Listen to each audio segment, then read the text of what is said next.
YouTube, what's going on? Yo, it's happening. It's Liverpool versus Chelsea. What a massive game at Anfield this is, with everything that's come out in the last few days. Klopp, the manager that's going to be replacing Klopp, Mo Salah's injury, Trent being back fit, the kids, making a big deal, 4 or 5 of them, showing their worth. Jota on fire, Van Dijk talking about he might not be at the club, or he's indefinitely because the manager comes in, and FSG, what's their real plans? Like, are they downsizing the squad to sell potentially or not? It's all crazy. It's all crazy. I was tempted to do a Klopp video, but so much people were doing a Klopp video, and I just think it is what it is. Like, he's been with us 9 years. He probably wants to have a little bit of a break and then move on to somewhere else. Clearly, I think it's got to be a side that's bigger than Liverpool, and I reckon it's in Germany or it's in Spain. So maybe Ancelotti in Madrid, after his contract is up, maybe a year or two. I don't think Klopp will be out of the game longer than, I'd say, 3 to 6 months. 6 months max, I think he'll be back. For sure. What is he, 53 or something like that? Mid-50s, let's just say. So, yeah, what, another 10 years? Kind of retire around 60, mid-60s probably. Falls well with health, etc. I think it makes sense. I think I'll be honest with you. had Klopp got the funds that he wants, I reckon, for the team and squad and stuff, if we had rich ownership, I do think that maybe he wouldn't have stepped down. The only thing I can say is that if he is really, really about family and wanting that quality time, no amount of money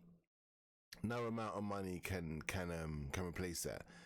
And it really depends on the setup of how you live, what family, because multi-millionaire, obviously very rich, like, I don't know, a lot of these, some millionaires, they have a massive mansion and all their family live together. Remember that film, The Home Alone? It's kind of like that, like such a big house and like cousins and stuff, everyone, I don't know if that's a thing really in those houses that big, but I imagine family is always over if you have a house that kind of size, with rooms galore, spare rooms around, and pools and massive dining rooms at Christmas with 20 odd people at a table, or whatever it might be that you are, especially very, very big families, and family orientated kind of events and stuff, but yeah, so it depends how often he gets to see his people, his family. Obviously his wife's here in England. Maybe it's Liverpool. I mean, I'm not saying Liverpool's not a nice area to live in, but I think there comes a point, and it's the same with London. It's the same with London. I'm from London, and it comes a point where you kind of just want to go somewhere else. Like, it happens with every part. Every Manchester, maybe Birmingham, wherever it is, London, it doesn't matter. Brighton, it comes a part where maybe he just wants, he just wants to kind of live maybe in a warmer country all year round, or not so cold, or I don't know. I have no idea what his intentions are, but a change is, a change. Just hopefully it's nothing to do with health. Hopefully it's nothing to do with anybody else's health and in and around his family, because that could be a thing. Someone unbeknown to us could be ill, and they've only got 6 months or something. You don't know what's been diagnosed. I myself was ill. Luckily, thanks to God that I'm still around, and I was cured, you could say. and it's vast approaching 20 years clean. Clean. It's not like I was addicted to drugs, not addicted to drugs, but cancer free rather. So yeah, so and I feel good. I feel back to my best. It took some years to kind of recuperate and get back into the social side of things, and seeing people again, and it was kind of a shit point in my life. I had my own business, and I had to pass it over because I just didn't have the energy, the willpower, the drive, motivation to want to do any of that. But I'm still in that area of expertise, but I don't have that business anymore. And do I want to start up another one? I'm not so sure. But this is a preview for Liverpool versus Chelsea, the Premier League match at Anfield. So without further ado, let's move across to the preview screen. So most of you know how this works already. I will either talk about the team that I think Klopp's going to play, and then go with the team that, we don't know what team Klopp's going to play, so I can't go with the team that Klopp is going to play. So what we will do is we'll do my team, what I would like to see, and then what we'll do is I put out the team that I think Klopp will play. So first and foremost, let's get rid of the bloody preview sign at the top. Where are you?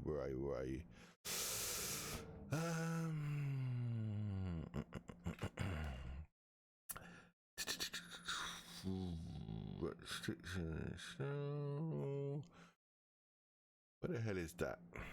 Oh my god, have I lost it already?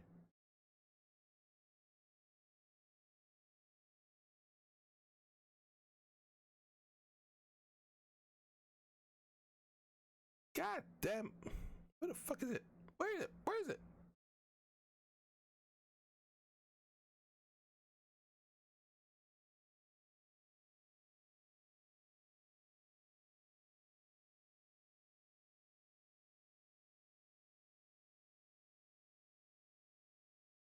There we go. What? I apologize. I don't know. Why did I title it match predictions? It's just silly. Don't know why I titled it. That's why I couldn't find it. Right. So what we need is our club substitutes. We need Angry Birds. We need our current injury list, and I think that is it. Right. Now, let me just make my screen a little bit more bigger so I can actually see what the fuck is going on here. Right. So we're gonna start with the team that I would like to see, and then we're gonna start with the team. We're gonna move it around to the team that I think Klopp is gonna put out. So first and foremost, let's start with we're also gonna do a match prediction, winners, score, and then obviously player of the match as well, predicted man of the match. So first and foremost, Alisson. I'm gonna go with Alisson, Gomez, VVD, Kanate, Trent, Curtis Jones, McAllister, Szobo, and then Diaz on the right, Nunez on the left. What? Yeah, there we go. Nunez on the left and Jota down the middle. Right. So I think that is gonna be Klopp starting. That's gonna be my starting lineup. Sorry, and then the substitutes. I think are probably gonna be similar to what Klopp potentially chooses. But I would like to see. And I think there's only one who probably isn't fit just yet, but I would like to see it, even if he doesn't get on a pitch. Gakpo, Gravenberch, Thiago, Harvey Elliott. Name doesn't really work with the accent, does it? Robertson, Kwanzaa, Connor Bradley, James McConnell, and Kelleher. Right. Obviously, we know Endo's away. Salah isn't away. He's injured now. You know, Egypt are out of the cup. I'm not sure what happened to Japan actually. I think they played today, didn't they? They probably went through. They played. Who did they play? Saudi played South Korea, didn't they? And that was 1-1. I don't know who won after extra time or penalties. I think it ended 1-1. Owen Beck and Bobby Clark. The Angry Birds column is literally just players who haven't been dropped, well, dropped from the squad, but been playing well in and around the squad, but they kind of just didn't make the subs bench for the following game type thing. So as you know, the bottom two there, they were on Owen Beck and Bobby Clark. They've been in and around the first team. I think it was on the bench for the Norwich game, but they obviously, because players came back from injury, they've kind of dropped off. So I just keep them in that little column. And Salah and I mean Salah can be moved to the injury list, and I kept Endo there just because I like Endo. As some of you may know, I really like Endo. I think he's a boss player. I just love the way he plays. He's short, sharp, simple, precise. Yeah. So injury list. God, good God. At least it's got a little smaller now. Tsimikas, Matip, Doak, Bajatic. I don't know if there is any other ones. There could well be, but I can't think. And I went through my brain, and yeah, I can't think if there is any others. Let me just get my football cursor here. So what we could do actually is we'll just move Thiago like here, because I know he was back in full training. I'm hoping he's on the bench for this one, as you can see. He might not be, but he's back in full training, which makes me think that I think he could be on the bench, but I think Klopp will prefer to use him as an unused sub, or he gets the last 5-10 minutes, depending what's happening, because it's very intense. So we have to come on when players are tired and the game's a lot slower, and it's less physical and like brutal, not brutal, but like requires a lot of energy and whatnot. Fierce, you could say. Szobo, got back into the rhythm last game.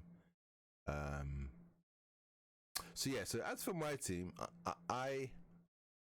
I think Gomez should stay at left back. I don't think Robertson should return. He's been out for a long time. This is going to be a very tense match. Gomez is playing very well. And I'll be honest with you, going forward, he looks better than Robertson. He looks better than Robertson going forward. I feel like he gets more attempts at goal than Robertson does. Robertson,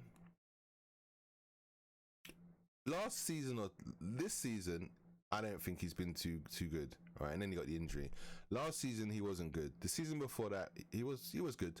But last 2 seasons, I'm just wondering if the drop off for Robertson is on the up, is arriving. Could well be here. But no, I just think Gomez. It just makes sense. Gomez has found the rhythm. Him and Van Dijk got a vibe. I know Robertson has a vibe of practically everybody in the squad. I know any little joker he is, but I just think it's a backline which knows what it's doing. We've seen Gomez can invert at times as well when Trent hasn't been on. We have seen it. I was very impressed with it. He doesn't do it as well as Trent does it, but he does give you that little option sometimes in there.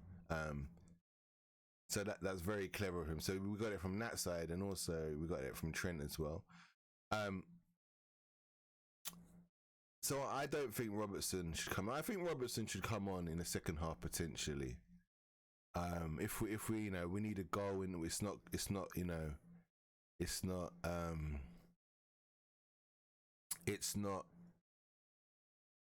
what's the word? He's also going to be up against probably Cole Palmer as well.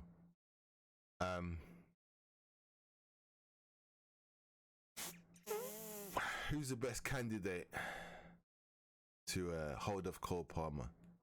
Gomez, Robertson.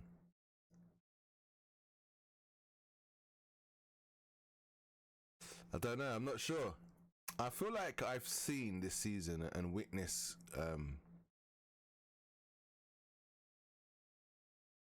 Gomez, his recovery runs. When someone gets past him slightly, he gets back.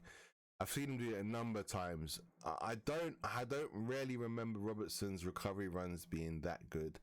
I don't actually know if Robertson is as fast as he once was either. It's strange. I feel like Gomez is actually quicker than Robertson these days. I think maybe Robertson's a little smaller, so he looks faster, but he's not actually moving faster. A bit like Harvey Elliott. Harvey Elliott looks really quick when he's moving around, but he's not actually that quick at all, which is odd. And the fact that he's young as well, you'd think that he'd be really, really quick and nippy, you know. Strange. I don't know, maybe he is. Maybe he is quick on the ball. He's just deceiving to me. I just doesn't look like he's quick when I watch him. But he probably is quick, you know. I mean, he looks as fast as Mo Salah, like Harvey, and I don't think Mo Salah's fast, but, you know, not as fast as he used to be anyway. Like, Mo Salah was really fast. He's definitely not as fast as he used to be. He used to be rapid, Mo Salah. Peak Mo Salah, when he first came to us, the first year or two, maybe three, prime year with Mane, Salah. Mane and Firmino, prime year with Salah, that I thought Salah was real fast. Even at Roma, even in his last season at Roma, he was rapid that season. So yeah, so I would say just go with Gomez. Just stick with it. Like, it's worked all season. This, you know, pretty much hasn't lost. I mean, Tsimikas was in there for a lot of it. There wasn't in. I mean, you could argue that if Tsimikas hadn't been fit, Gomez isn't even on the pitch. So he's in there kind of because Tsimikas isn't fit. But I think Joe Gomez is better there than Tsimikas is in a way. I think when the new manager comes in, I think Tsimikas is a position, unfortunately, well, not unfortunately, fortunately for Tsimikas, that I think we can improve on. For sure, maybe. Although, kind of got Gomez there. I mean, if you sold Tsimikas, I mean, Gomez can deputise. I mean, it's very key, isn't he? Gomez is almost like the next Milner, apart from doesn't play in centre midfield. Kind of play left back, right back, across the centre, and I think he knows that as well. Gomez, I think he's happy with that because he can almost, he knows he's gonna play, innit? I mean, he's got a lot of. He's got a high chance of playing like a lot of games this season, right? Because certain players, you know, when Trent gets injured or needs to be rested, he plays. If, you know, left back as well, and even at centre back, you know, I know Kwanzaa's there, so Kwanzaa maybe gets the nod there. But you know, if I guess there's a Matip. I mean, if Matip's fit, then you know, whether we get in another centre back, we probably will because Matip will be going, or maybe Joey fills that role. So you got Van Dijk, Konate. I don't know. I do think we need another centre back, Kwanzaa level minimum, bare minimum Kwanzaa level. Yeah, because Van Dijk, it's a bit crazy what's going on with him. Whether FSG would want to sell him or whatever they might want to do, I don't know. So I think that back four, I would stay with that back four. That's kind of what I want to see. I think it's settled. I think they all know what they're doing. The other thing that's good is a bit like Aki, when Trent inverts into here, you know, the back line can just move across, you know, and then you've got three centre backs. That's the good thing I like about having Joey there instead of Robertson. I feel when Robertson's there and we do this, I don't like it. I feel way more comfortable with a back three like this. And I feel like that's the reason why our defence has been solid when Trent inverts. Because that is a solid defence, man. You know, Gomez is easily as good as Aki. Like, Aki is not better than Gomez. I'm sorry. Van Dijk and then Konate. I mean, when you really weigh it up, our defence, you know, like City's back three, for example, against our back three, I don't think their back three is better. Diaz over Van Dijk. No way. And then who else do they have? Akanji. Kanji's a scrub for, is it Switzerland or Belgium? One of them. I think he plays for Switzerland, doesn't he? Kanji. I don't know. I think he came from Belgium, didn't he? And then that's why I'm getting confused with Belgium. Either way, none of those countries have done anything, and it's been a scrub at international level for them. So whichever one it is, it doesn't matter. It's been dire for both. Shots fired, yeah. But listen, that's a benefit with having Gomez there for me. So that's what I'd like to see for sure. It doesn't weaken. It doesn't weaken it, and then you leave in Van Dijk to deal with the middle as well, which is what you want, don't you? If a striker's going down and going, you got your last man. Who would I want to have to deal with that striker? It definitely would be Virgil van Dijk, 100%. He just has the mental edge. Like, players don't even try and take him on. They just see Virgil and think, you know what? No one's dribbled past this guy in the whole season. Let me just try and push it away and take a shot. That's exactly what the Norwich striker did in the cup match. He saw Van Dijk coming. He thought, you know what? Let me just push it to the side and try and bend it in the post. What a goal it was as well. But that's what you do against Van Dijk. And the thing with Van Dijk is he doesn't commit. So he's very trusting in his goalkeeper. It was a great goal, but any closer inside of the post, Alisson saves it, which is makes sense really. It's a stupid thing to say. Oh, if he goes towards the center of the goal, Alisson's going to save it. I think most goalkeepers are going to save it. So the idea is to keep it away for Alisson and just inside the post, which was perfect. That's the way you're going to beat him, right? So it's it only makes sense. It was smart. It was a fantastic goal. I would have been jumping for joy, like if one of our strikers scored that type of goal. Immense goal. But yeah, Van Dijk is very confident in Alisson, so I can understand why. He probably thought to himself, you know what? I don't even need to try to. I mean, if I get beaten, then he's 1-on-1.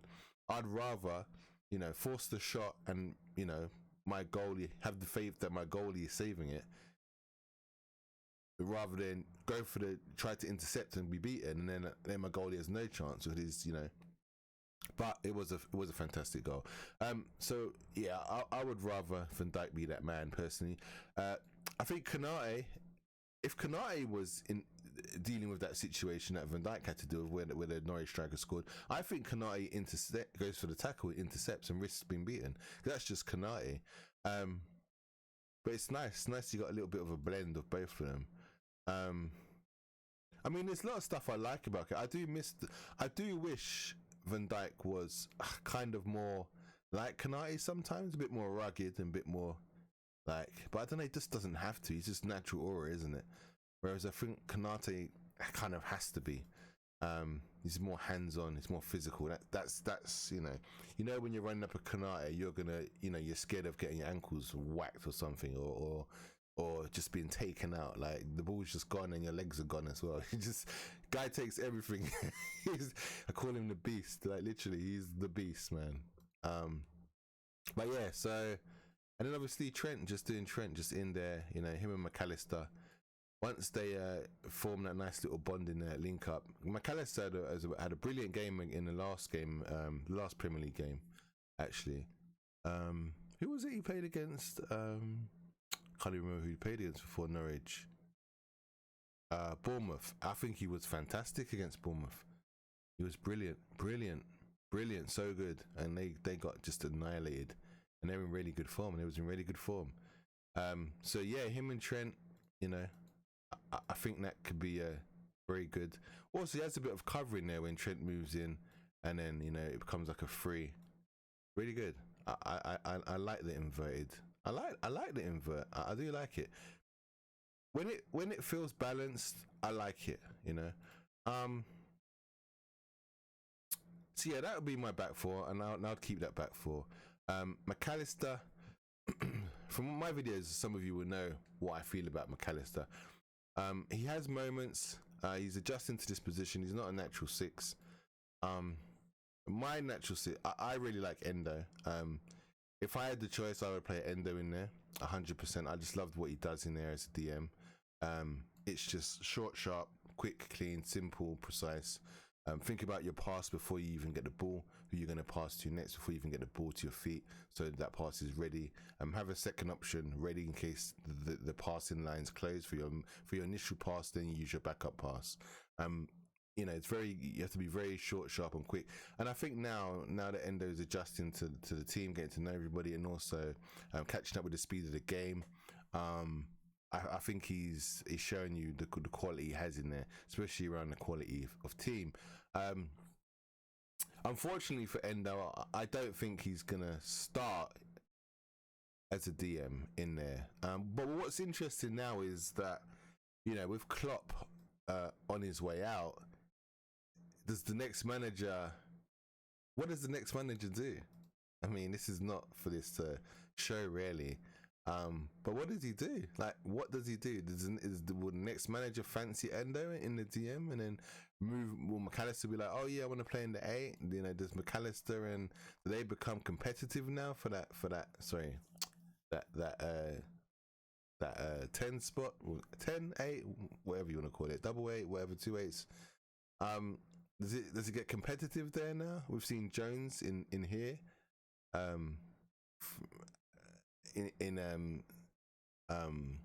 we've seen him in the 6 for a few minutes here and there in past couple of games, which has been interesting. Was Klopp kind of trying him out there to see how he feels, how he fares in there? Obviously we've seen Trent in there as well alongside him at times. Even what's his name has jumped in there. James McConnell against Norwich was in there. Fantastic, played brilliantly. So yeah, the new manager, it will be very interesting to see what happens there. But yeah, most of you know that I do like Endo, and I do think he's a perfect. I think he's even more of a. He's more of a terrier in there. Than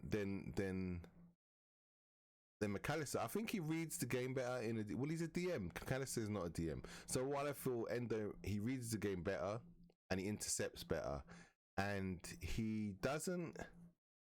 Obviously, you can't win every ball. You'll be insane if you win every ball. It makes no sense. You can't be a DS6 and win every ball. It's impossible. There are times when the ball's going to get behind you or someone's going to skip around you. That's just football. There's a lot of skilled players out there and it's going to happen. So you can't laugh just because someone beats him or gets past him. You're not being real to yourself if that's how you're thinking. It makes no sense. But what I do think it is, he's just snappier in there. It doesn't give you time on the ball when you receive it. It's at your feet. I think McAllister is a better 6 when you're on the ball. If you're a possession-based side and you're on the ball, I think McAllister's fantastic. I think he can play the 6 role very good. But when you don't have the ball, or you are more of a defensive. You have more of a defensive setup about you. Then I think McAllister will suffer a bit because he's more about being offensive and playing and being in possession of the ball. Whereas I think if you need to defend out, if you're like winning 2-0 or whatever, and it gets to like 16 minutes, you bring on Endo and he'll just do that defensive side of the game for you comfortably. But also, we haven't seen it yet. I've seen it, but and you see it a lot for Japan as well. Like, actually, Endo controls from midfield a lot of the ball, like moving it left, right, forward passes, left back, right back, he does all of that, right back, left back, forwards, left, right. He does. He can ping. Don't get him. Endo can ping a ball that wide. It's just at the moment I feel like there's a lot of players that can ping. Trent's pinging, Gomez has got a little ping on him. Van Dijk can ping. Even Konate, he was pinging. All everyone that's surrounding him can ping. So I mean, actually, his job is very easy. Just keep possession, just recycle it. Don't lose it in this area here. It's very dangerous some ways. So just keep it short, sharp, simple, and let the attacking players and the creative players do the creative side of the game. Simple as that. End of the day, if Trent loses it out here, he's on the wing, right? If Gomez loses it here, he's out on the wing. So there's less danger. If you lose it here, right in front of your defense, right in front of your goal, that's why when you're a defender and you're being taught how to defend, they say push him out wide. Push him away from your goal, right? So it's just common logic. But yeah, so that'll be an interesting one to see what happens to McAllister, Jones, Endo when new manager, whoever it is, comes in. For me, I just mentioned that actually, Almarim, or Xabi Alonso. I think if Xabi Alonso can hold out and win the league with Leverkusen, I think it would be interesting to see what Alonso could do in the Champions League with Bayern Leverkusen though. Do you know what would have been perfect? If Klopp had stayed next season. One more season. So Alonso gets the Champions League with Leverkusen. Didn't he? I can't remember if they was in the Champions League last season. I think it was, wasn't they, Leverkusen? I'd have to check it out. I think they was. Did they go in the groups? I can't remember. Yeah. So it's just what is he gonna do? What is he gonna do in the Champions League of Leverkusen if he had the time? But he doesn't have the time. Almarim has smacked it up over in Portugal. You know, I don't know. Maybe I'm edging a little bit towards Almarim because of experience. I kind of think the Portuguese league is it better than the German league? I think it's more competitive than the German league. Personally, for me, the Portuguese league is more entertaining than the German league.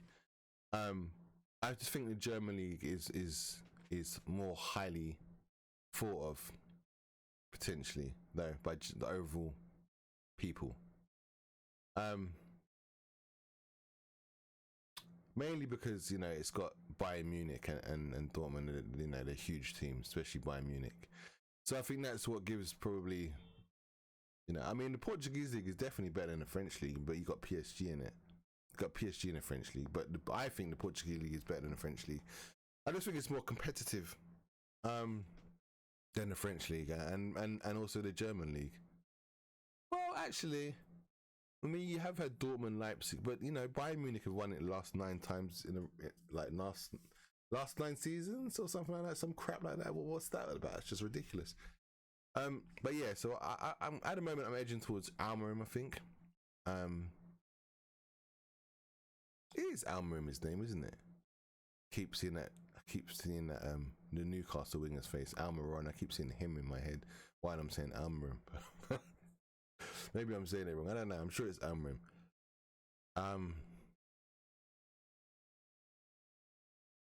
But yeah, it'd be interesting to see what happens there. My midfield, yeah, Szoboszlai. There's a thing where a lot of people are saying that Szoboszlai it doesn't work well with Trent. I think Szoboszlai has to cover maybe for Trent, especially when I feel like that's more the case when Robertson is here. When Robertson plays, the back three is a bit meh, you know.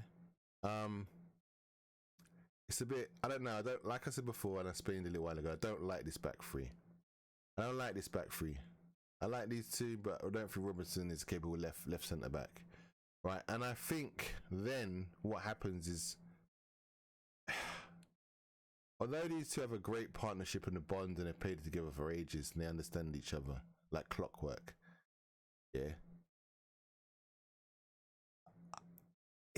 Robertson doesn't have centre-back qualities, natural centre-back qualities, which Joe Gomez does. So I think Van Dijk, when they're in a free, has to just keep that little bit of an eye behind him. Because at times, Robertson gets beaten in the air, or someone creeps in behind him. And I think sometimes Van Dijk is aware of that, and he has to keep one eye. Like, you don't need to worry about Konate.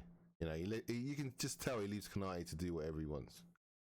But when Gomez is there, I think it's different.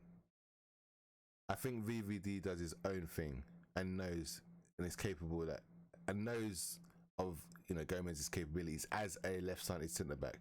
So I think the balance is just better. And then because he's going to come across, I don't think Szoboszlai is as defensive.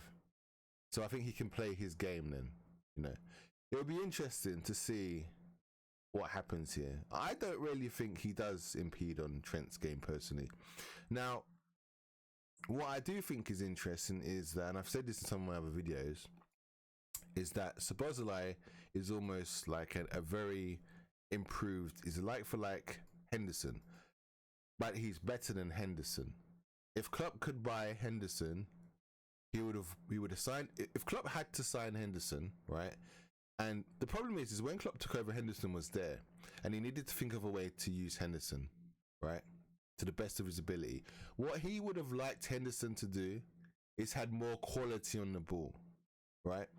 When I look at Jones, I'll be honest with you, I see shades of Henderson in terms of his work rate, how he plays up and down, works really hard, but he's better on the ball, right? And I think these two, in a weird way, are quite similar. I find them similar. I think Jones is a bit more, he holds onto the ball a bit more, although that has improved. That was a problem before to an extent. Play would die down and then it would go back to nothing. So he's moving it quicker. I think he's understanding that now. I think that the young man, the youthfulness is kind of being trained out of him. So he's now turning into a fully fledged starting player. So that playground side has just been etched out of him, edged away, been chipped out of him slowly under Klopp. But I feel like there's real similarities between these two, so which gives good balance to both, to the midfield, which is why I feel like it's probably our best midfield at the moment. But what you get out of Szoboszlai and what you get out of Curtis Jones is that they get up and down and they work really hard, and they have more talent than Jordan Henderson to get things ticking in and around the midfield. I think, is Szoboszlai better than Jordan Henderson? Currently now, I think he is as good as a prime Henderson. I think Szoboszlai's ceiling for Hungary, he's immense, but he plays a different system, different setup, and he's allowed to do different things.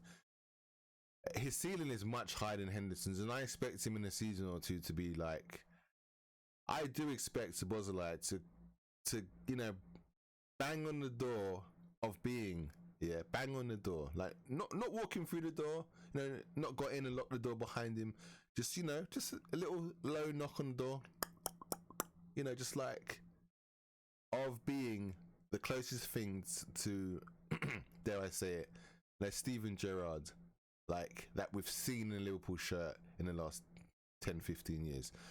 I think he has the genetics, the makeup, and I think he has the ability. He can. I don't even want to say our Hungarian Steven Gerrard, just like our very own KDB. I think he can take. I think he can take himself to that level. Because one of the things we saw when Jordan Henderson was here is that Jordan Henderson going forward wasn't very good. Right, it's quite bad actually. But what he had is he had work rate and he had a defensive ability about him, right? 50-50s, headers in the air, breaking up play, intercepting. He was good, passing and moving, 1 and 2 touch. What you want from your midfielder. That's what a centre midfielder really is about. 1 and 2 touch football, move the ball left and right, spread the play. That's what it's about. What Klopp did, in my opinion, is he saw the talents of Trent further forward and creating, and I just think he thought, what, when we're going forward, let's just swap them, essentially. Let's just make the guy who's good at tracking back defensively and winning balls and 50-50s, just cover him, and then we use Trent's ability and his technique and skill to create. That's what he did. That's why we saw, and it was the same on the other side with Robertson, but it wasn't as much because Robertson isn't a Trent. So, and also our left-sided midfielder at that time was what? Wijnaldum. who is, you know, in my opinion, it was my favorite midfielder. In that, in the Brexit midfield, he was my favorite midfielder.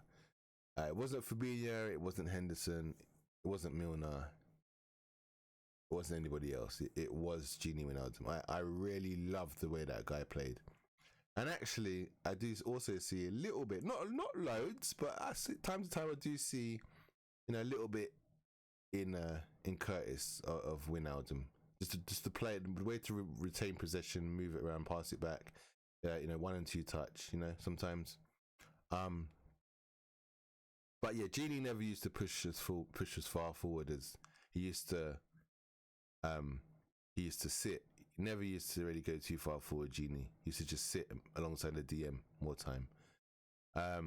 Maybe here he'll get up to edge of the box, but more time he was he would protect. So you know, when Robertson went up the wing, Gini just fill in there, and then you had Mane also. So it was really good balance that side when Gini was there. But yeah, one of my favourite midfielders for doing that. Brilliant. Really my Gini Wijnaldum. Superb. Fantastic. But yeah, that's all Klopp really did. He just, you know, he saw Henderson lack of creative ability, and then he just thought, you know what, let me swap him. And it makes sense. And I think this is different here now. Although I say, you know, there are similarities with Szoboszlai and Henderson. Szoboszlai is a much better player, or can be for sure.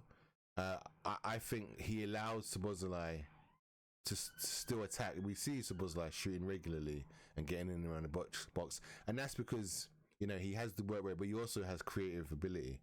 And instead of Trent kind of just going missing down that way now, and there being no space, and there being no one protecting this area, especially if you have a back four. If you just have a back four, normal back four, you know, this space becomes very there. But when you invert and you have, you know, Van Dijk and then you have Gomez now, what happens is this space isn't so, you know, if the ball comes in there, you know, he pushes it, or, you know, your DM pushes it, you know. So it's more balanced. So I think it does allow both of them to attack.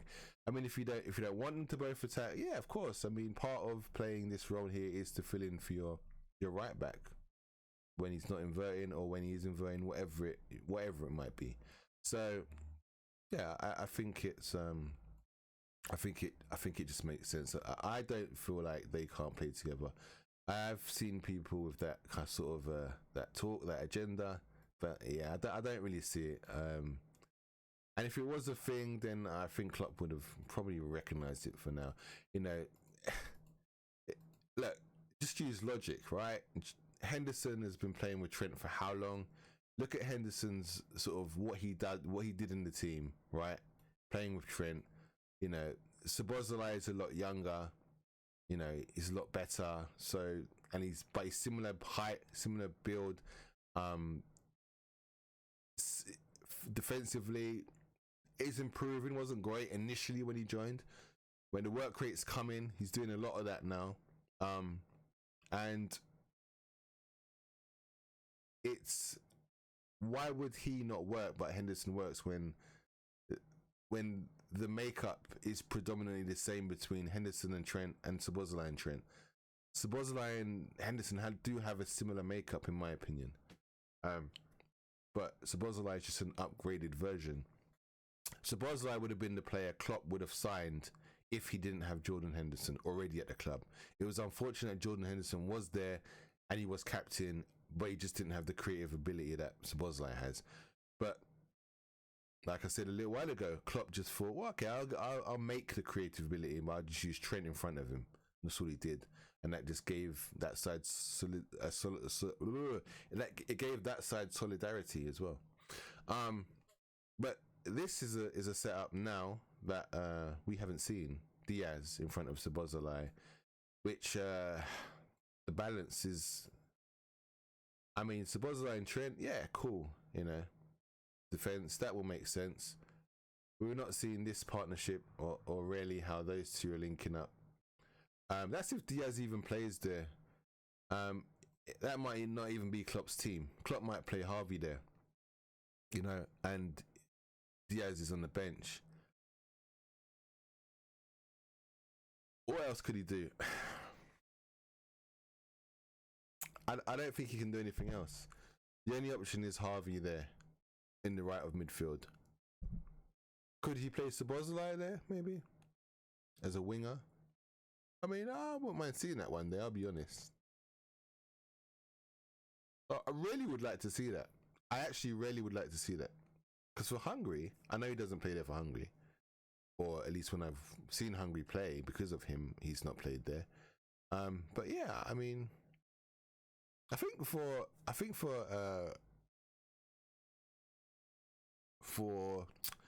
Leipzig, I think he played there a bit more for Leipzig, didn't he? Or was he right midfield? Can't think for the life of me now. But yeah, I definitely think Chelsea gonna. It's a weird one because if Chelsea kind of sit back, I think Nunez is the wrong person. I think Nunez is the wrong person, and I even think Jota's the wrong person if Chelsea are low block. I think Jota's dangerous on a counter attack, to be fair, when he's got a bit more space around him. I don't think he's the hold up player. When there's lots of players around him, hold it up, lay it off, find a cheeky little pass. I don't think he's that kind of player.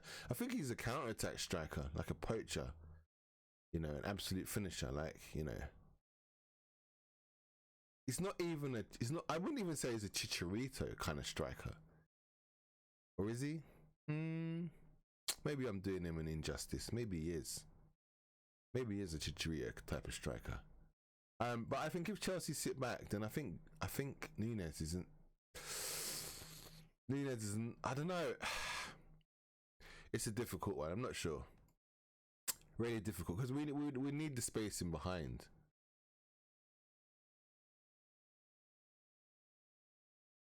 But what's our options going forward there? What's our options? Gakpo, Harvey. There isn't any really. Let's be honest. There isn't. We don't have only really Gakpo and Harvey to come on. That's it. Nobody else. So do or die, I'm afraid.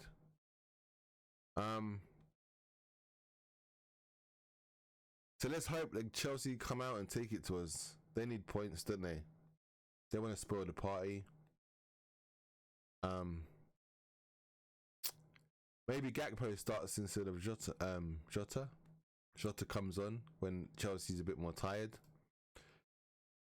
You see, now I think it's different now. I think with a low block, or if they sit back, I think Gakpo is the better player to play the ball into than Jota is. 100%. I think this works a bit more. And the thing is, Darwin can kind of. You know what? Darwin doesn't have to always running behind. He can just play out wide. You know, like Diaz does when he's out. And if he sees the space, he can go for it. So I guess that's doing him an injustice, maybe. But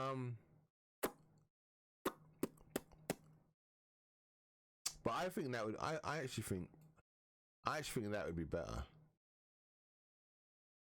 Change of plan, change of team, change of starting lineup. Yeah, this is the team I think Klopp should play. This is the team I think Klopp should play. Would this be my team? Thing is, when Gakpo's come on, he's been brilliant. Is it going to be an end-to-end game faster? It might well be. It could be a quick game. Could be end-to-end. It could be.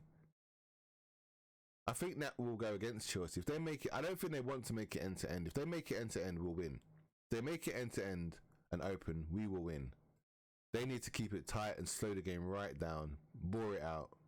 That's what they need to do. Sit back. Not commit too many. Just kill off the game. Dead it. If they make it end-to-end, they will lose. They will definitely lose. I'm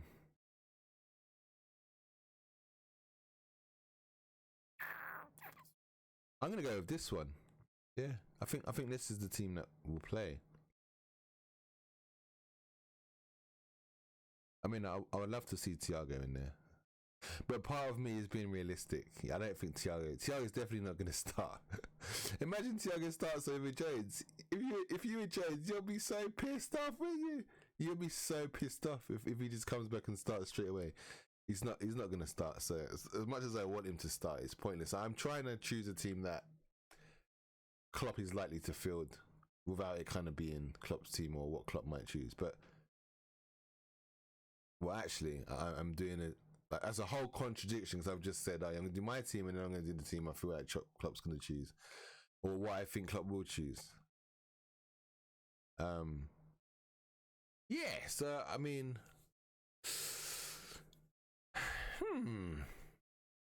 yeah, I think I'm going to stick with Gakpo, Diaz on the right, Nunez on the left. Or could we see that? Maybe we could see that Gakpo on the left. Doesn't really do that. Maybe Jota on the left. I don't know what their team is saying either. I don't know who's fit, who's not fit. I was watching a few of the channels, previews from other channels on YouTube.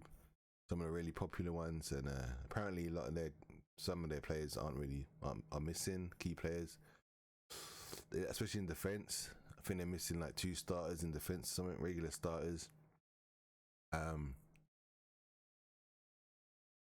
But yeah, very, very interesting.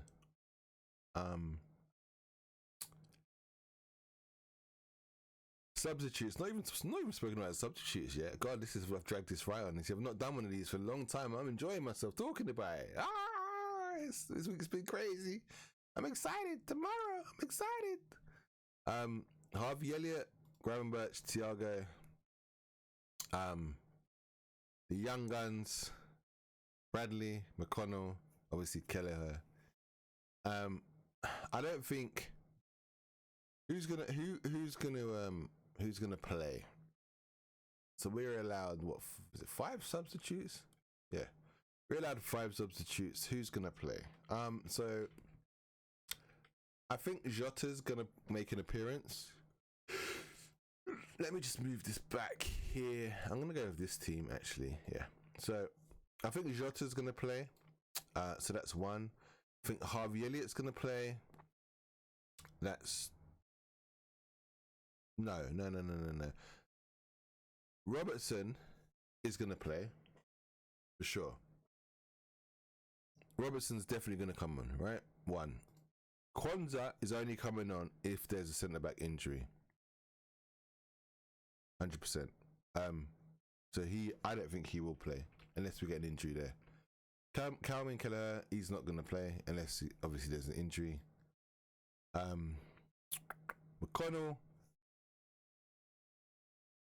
I can't see him playing because even if there is an injury, I think if Thiago's in the squad on the bench, I think Thiago comes in even before Gravenberch, to be honest. Well, I could actually. It depends when. I guess it depends when the injury happens. If it's later on in the game, then maybe Thiago. If it's last 15, Thiago. Maybe 20. If it's earlier, I'd say Gravenberch. Gravenberch comes on. But I don't think you see McConnell. Connor Bradley. Again, I don't think he comes on either. If there's an injury to Trent, there's an injury to Trent, which is unlikely. Well, it's not unlikely. It's 50-50, isn't it? But yeah, other than that, he doesn't come on.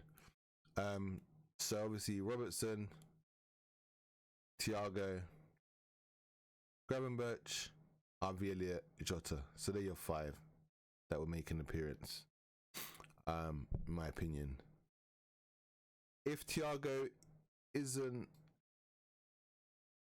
we got injury. Yeah. So unless Thiago, right? So Thiago is literally if Thiago isn't fit for matchday squad, then someone else has to take the space, right? These are our injuries. There's nobody else. It's just the youth guys. So you know, basically it's one of these guys. You know, Bobby Clark or Owen Beck.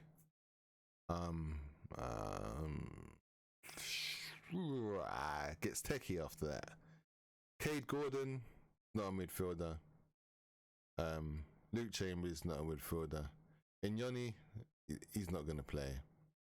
And that's it. So I'm expecting to see Thiago in the matchday squad tomorrow. It's resumed full training.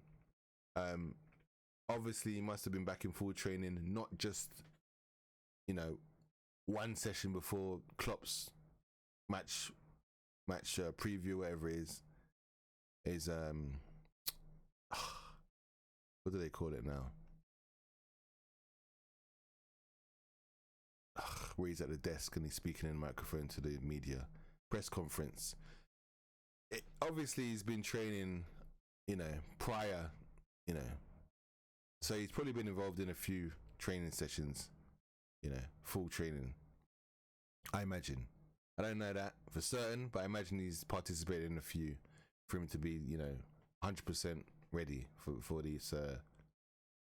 He was probably in, near enough full training when he wasn't even being considered for the squad, actually, just to make sure he doesn't break down again. But yeah, so I expect him to see him there, because there's nobody else. Too many injuries. I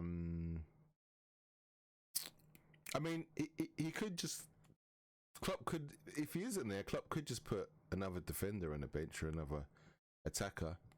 That's always an option. So it's to say Cade Gordon, or a Bobby Clark couldn't go on the bench is not necessarily true. They could easily, just replace him with an attacker, but then you would only have Harvey. Well, Harvey could come on, couldn't he? Instead of Thiago, move the squad around a bit. He could come on, I guess. But if Thiago's fit, I would like to see him in the starting lineup. Well, on the bench. I think it's fair. And I really wanna see Thiago McAllister Szobo or Thiago McAllister and Trent in midfield. I would one game I'd just love to see Thiago McAllister and Trent just across the middle. Trent in that right midfield role, Szobo role, rest Szobo, just play Trent there, Thiago the other side. I just want to see the tackers, man. I just want to see it before Klopp leaves. Can we just see it, please, Klopp? Please, can we just see it, please? That'd be brilliant. All right, so now Klopp's team. It's probably going to be the same as this one. No, it's not going to be the same. I'm looking at it. All right, so Klopp's team, right? Sorry, Joey, you're coming out. All right, Klopp brings back Robertson. Yeah. Brings back Robertson. 100% brings back Robertson. It's going to piss me off. I think the midfield stays the same. Jones, McAllister. Yes, he's having a late fitness test, McAllister, isn't he? Dodgy one. If you don't make it, we're screwed. Really screwed if you don't make it. If you don't make it, then Jones is playing there, isn't he? Shit. He needs to make it. Szobo comes back in. Yep, 100%. I think Klopp doesn't go with. I think Klopp goes with Jota.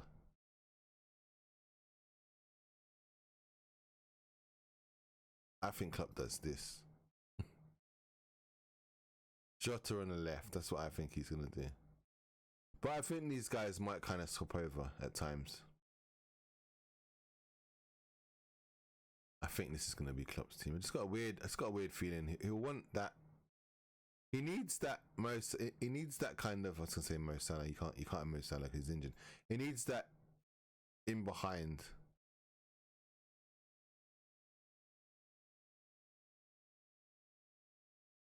He needs to stretch the play from quick in behind. But I think that's why this probably works better, to be fair. Either way, I'm going to keep it like this, but I feel like, I guess it doesn't really matter. If Klopp plays Jota on the left and Nunes central or Nunes central, it's still the same thing, isn't it? So, but I think so that's probably the only change. The only change is probably Robertson, really. I could get these top three completely wrong. Diaz could be back on the left, you know. He could go with Harvey on the right. It's just Klopp, and he just can't tell what he's gonna do. But I have a feeling that it's probably this bench. Yeah, Gakpo has been that guy to come on and change the game and give another dimension. But I feel like that needs to be reversed in this match. But I think for running in behind, I think Jota is probably more clever than what Gakpo is. I think Gakpo would be good for physical strength when you want to kind of control the game towards the end of the match, and you know, Chelsea get a bit tired or sitting back or whatever. We'll see. I think it's depending on how Chelsea play. If they sit back, Jota's not the guy. Diaz, Nunes are going to struggle. If they don't and they play to our strengths and attack us, we'll get in behind and we'll beat them. That's what I think. They was lucky in the first game, to be fair, and that's when we got the red card anyway. McAllister, that bullshit. We should have still beaten them, but at the same time, maybe we was a little bit lucky. But you know, whatever. Yeah. So I think that's pretty much the deal. The scores. Let's go and see what I predicted. So, I predict. Oh no, that's the preview. Hold on. All right, score: Liverpool 3, Chelsea 1. Chelsea. That is my score prediction. I also have a man of the match prediction. Predicted man of the match is, wait for it. I can't even find him. Where's he gone? He's hiding. Where are you? Oh my god. Why can't I find? There he is. It is Thiago Jota. Yeah, so I think Jota is going to be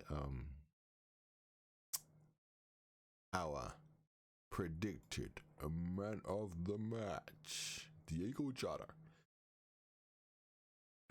Well, that was longer than I expected to do this preview for, but it was enjoyable. Like I said, if you have any questions or anything, or you whatever it might be, feel free to leave a comment or like whatever. As I always say, it's just like a little side thing for me in my free time. I try and do all the bigger games, matches. I just like talking about Liverpool, man. I love to talk to other people about Liverpool as well. So, yeah. Right. I've been remiss at NFC Ninja. Whatever you do, be safe, be good. Love the ones closest to you. And I will see you in the next one, because we've got Arsenal at the Emirates. So, I will probably do the result Thursday morning. I'll probably do the result of this, like the aftermath, the talk, whatever happens, and I'll probably blend in the preview of Arsenal in the same video, or I might just do two separate videos, do the preview for Arsenal separate. I don't know, we'll see. Hopefully I got the time and I ain't called into work, or I ain't got work to do, and I can do it. The Arsenal one should definitely be out by Thursday night, Friday latest. But yes, take it easy, and I'll see you soon. Latest.